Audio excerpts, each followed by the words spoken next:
Comment penser un accord, un consensus politique, quand ce qui fait la nature politique, c'est le conflit, c'est le désaccord. C'est pourquoi je dis que tout accord politique nous met en relation avec trois moments. Je parle de la complexité de la temporalité de l'accord politique. L'accord politique est traversé par trois temps. D'abord, le temps d'avant l'accord, le temps du désaccord, le temps d'après l'accord. S'il y a un accord politique, c'est parce qu'il y a d'abord un désaccord. Donc il faut penser d'abord le temps du désaccord. Donc un accord politique doit tenir compte de la nature du désaccord. Donc le temps d'avant l'accord, c'est le temps du désaccord. Donc qu'est-ce qui a donné lieu au désaccord? Quelles sont les problématiques fondamentales du désaccord? Quels sont les acteurs du désaccord? Quelles sont les thématiques du désaccord? Quels sont les contextes conjoncturels et structurels du désaccord? Donc, un véritable accord politique présuppose une connaissance du désaccord. Et le désaccord devrait conduire à l'accord.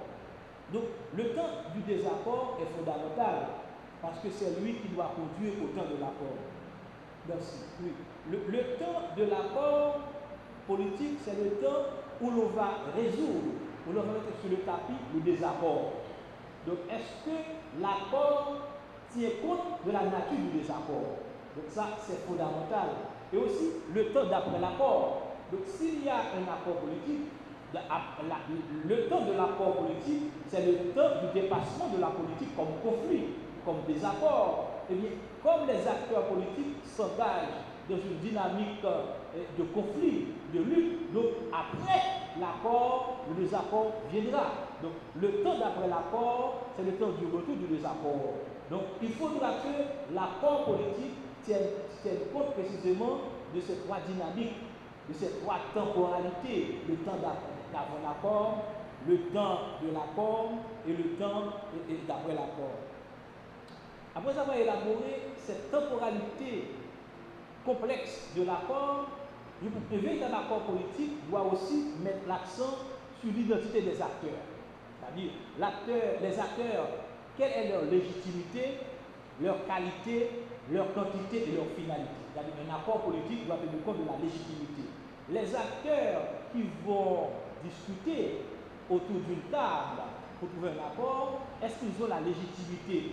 La légitimité, c'est-à-dire ce qui fait qu'on accepte, qu'on reconnaît ces acteurs-là. Est-ce que ces acteurs, d'où tiennent-ils leur légitimité, c'est-à-dire leur acceptation dans la société?